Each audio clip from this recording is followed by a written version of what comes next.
Some good news out of Salem this week.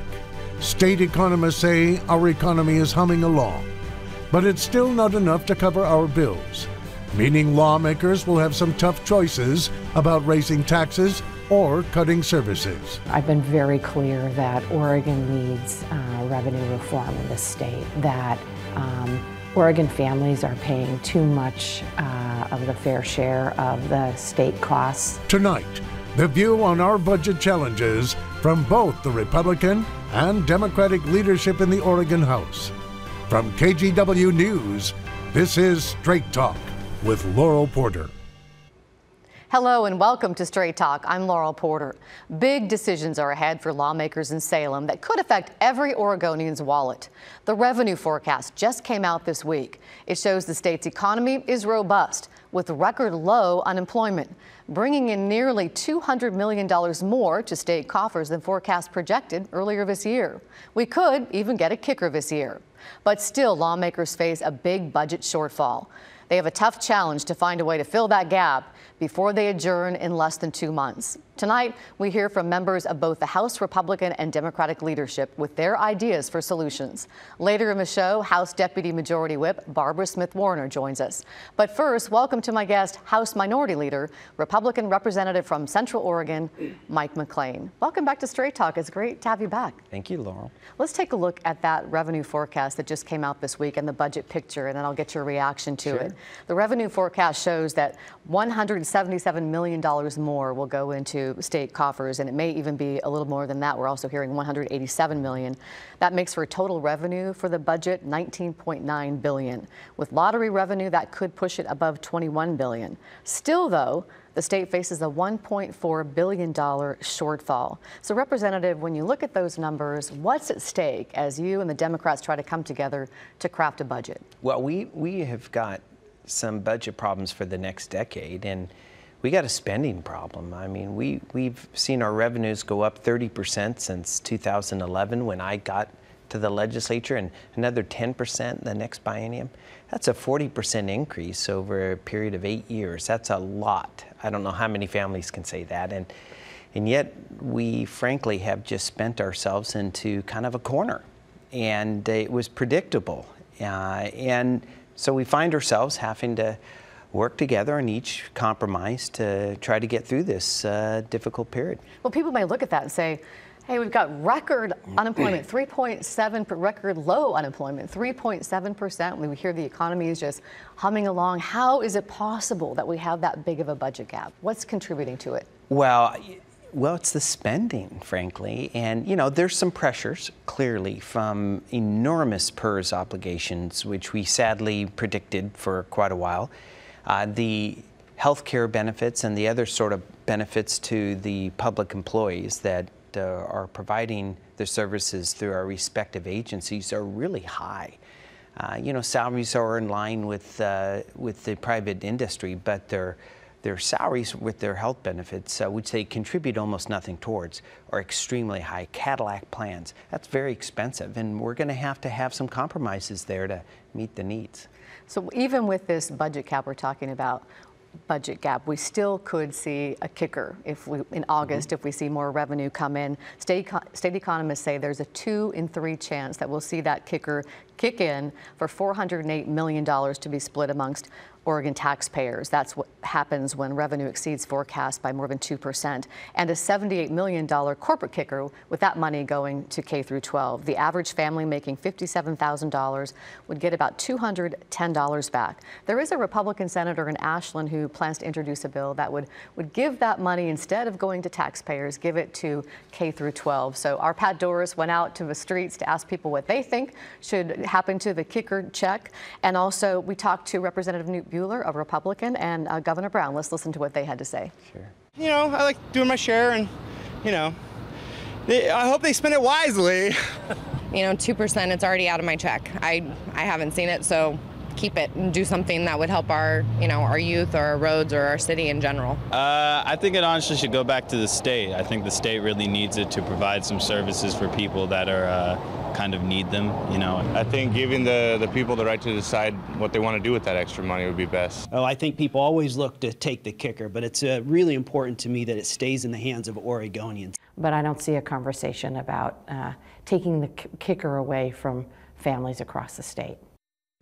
Most states have a rainy day fund instead of a kicker. It's very unique to Oregon. Is it time for the kicker to change? Well, I don't think so.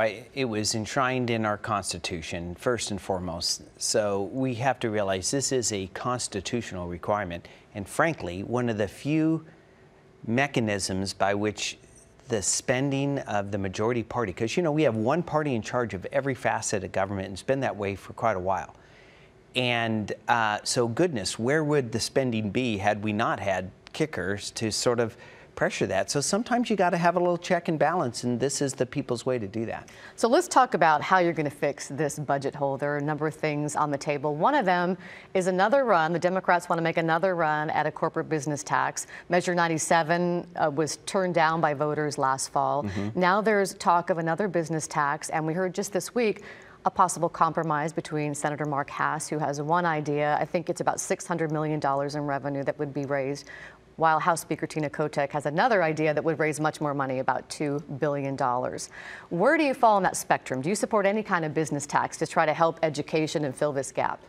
I want to help solve the problem, and I'm looking forward to the negotiations being completed between the left wing and the really, really left wing.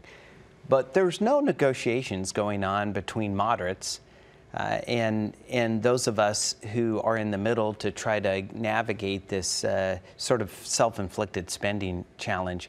We've said there are 3 steps to solving a budget problem, and it's consistent with the Oregon Business Plan. First, you got to grow the economy, and there's been no discussions by the Speaker, by the Governor, some by Mark Hass, I'll give the credit, Senate, for saying, look, how much do we want to grow the economy? And how many good jobs do we want to see our economy create? Second of all, you have to say, look, what are the spending drivers? And let's bring those under control. Let's lower the cost of delivering the services instead of hacking away at certain budgets and holding them hostage for negotiation. And then third, once you do that, you're able to really see how much money we have to raise, and then you got to sit down, and guys like Mark Hass, who are super smart, Newt Buehler, Cliff Bentz, Mark Johnson, all these smart people, we can get together and sit there and say, okay, what is the best tax system we need? Because maybe we get rid of the income tax. And that's what they're talking about, lowering the income tax for low and moderate income. Well, on the corporate side, but you don't make that third step until you do the first 2, because you don't know where you're headed. And you don't know how to know when you get there. You got to do step 1, step 2, then step 3.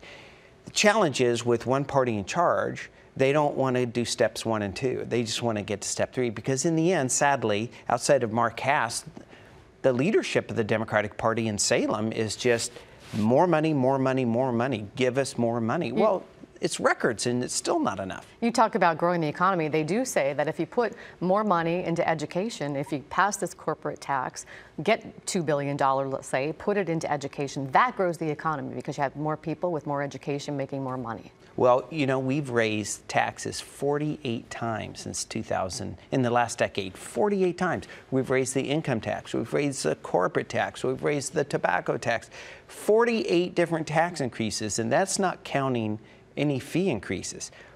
We have raised taxes in the last decades to the tune of billions and billions of dollars. We've increased budgets, huge amounts in the budgets. We're middle of the pack, actually upping towards the top third in spending on K-12 and some of these programs. So in the end, the question becomes, when are we going to have cost containment? When are we going to have budgeting that says, like all other Oregonians, we're going to live within our means? And by the way, the means are pretty good. 40% increase since 2011. That's pretty good. If you can't live within that, you got to wonder why you're in charge. Budget writers say that with the budget the way it is, that about 350,000 Oregonians are in jeopardy of losing their health care. Not the budget writers. Under Tina Kotek. That was a scare tactic. There is absolutely no chance, zero, that anyone on the Medicaid expansion is going to be kicked off for the purposes of our budget negotiations. That was just Tina Kotek saying, give me more money or we're going to kick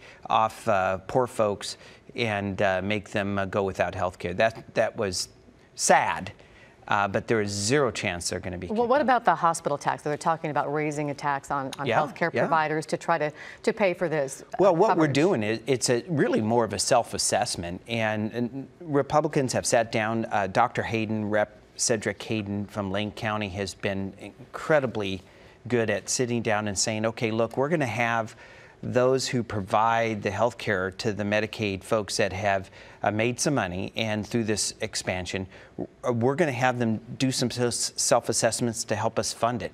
Republicans are looking at supporting that. That's over $500 million. I mean, that's the irony of it is, where are the cost cuts from Tina Kotek and the Democrats in Salem? Where is Kate Brown saying, I'm prepared to cut costs? Because we've already said we're prepared to increase revenues by $500 million. There's got to be two sides to a handshake, and so far I got my hand out, but I don't have a partner to shake hand with. Because they need your support in order to pass any of these tax measures. They would want it. Why wouldn't they want it to be bipartisan? Even if they didn't need us to pass taxes because they don't have a supermajority, why wouldn't the Democrats want a bipartisan What specifically solution? do you want in return for passing any of these? Well, what I've said is we need to first and foremost commit to grow the economy at an agreed upon rate and conform policy, and then let's do cost containment. And what's the cost containment? Well, I tell you one thing is when you have Cadillac health care plans that you pay very little for. Now, I don't know, you're a star, Laurel, so you're at KGW. I don't know about that. I mean, but in the end, you know, even you have to contribute to your health care plan. Absolutely. But you know what? State employees don't contribute hardly anything. Very little, maybe $50 a month or something like that, some not even more. All we're just simply saying is, couldn't you go, instead of being 140% the national average, couldn't we have you at 110%? Even if we said, look, just be 110% of what federal employees contribute to their health care, it would produce hundreds and hundreds of millions of dollars per biennium, billions of dollars. But to try to get our public employees through their government unions to negotiate, well, that's tough. We only have about a minute left, but a couple quick things I want to ask you about. I know this is a huge topic, but do you think we'll see a transportation plan pass? We got this budget problem, but also there's this $8 billion transportation plan that Democrats have put forward. Actually, a bipartisan committee came up with. Yeah. Are you for that? I am. Cliff Bentz has done great work from Ontario. Brian Boquist from Yamhill County. You know, we're going to get it done. There are some challenges. One of the things is we have a fuel mixing program that's spending about 25 cents a gallon. And what we've a low carbon fuel Yeah, standard? we've just said, look, keep the program. We get it. You want politically, but let's make sure that when it hits 8 cents or 10 cents cost a gallon, we move money over to build roads and bridges. That's all we're asking. A compromise. Good for rural Oregon, good for urban Oregon. And just quick, 15 seconds. You're up for the U.S. Attorney's position, tapped by the Trump administration. When will you hear about that? I'm supposed to hear, I think, this month or maybe next, but it should be pretty quick. And if he asks me to serve, I'll serve. Well, let us know. Thank you so much for joining us here on Straight Talk, Representative Mike McLane. When we come back, it is the Democrats' turn. We'll hear from Deputy Majority Whip Barbara Smith Warner. We're back in 2 minutes.